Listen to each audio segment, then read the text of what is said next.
In today's video, I'm going to teach you how to log into Zapier, a popular web-based tool that helps automate tasks by connecting different applications together.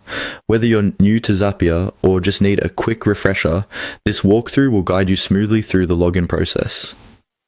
To begin, open your preferred internet browser. For many, this might be Google Chrome, Firefox, Safari, or Edge, but any updated browser should work just fine. Once your browser is open, direct your attention to the search bar at the top of the screen. Here, we'll start by navigating to Google.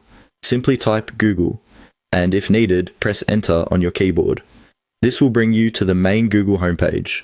It's helpful to use Google, especially if you're unsure about typing a specific URL directly into the address bar, because it ensures you're accessing the most current and secure version of the site.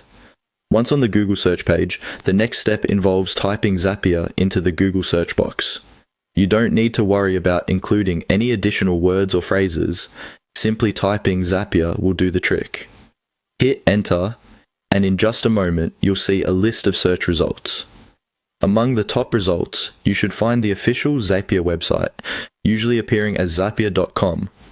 Click on the link for Zapier from the search results, and this action will direct you to Zapier's homepage. Take a moment to notice the layout of the page. On this homepage, you might find a blend of options, including links to their resources or various service offerings. But staying focused on our task, your next point of interest is to locate the login option. Right around the top of the Zapier homepage, often found towards the right side or in a drop-down menu, you'll see an option labeled Log In. Don't worry if this isn't immediately visible.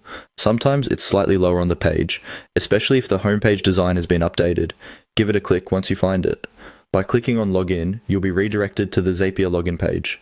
This page might ask for your email and password if you have already registered for an account. If you haven't created an account yet, you might be prompted to sign up right there. Simply follow the prompts with your preferred login method, whether it's through entering an email or using a service like Google or Facebook to log in if that's enabled. Zip through these steps as seamlessly as possible, and before you know it, you'll be logged into your Zapier account and ready to start automating. Keep this guide handy if you need to log in again in the future. Thanks for tuning in today.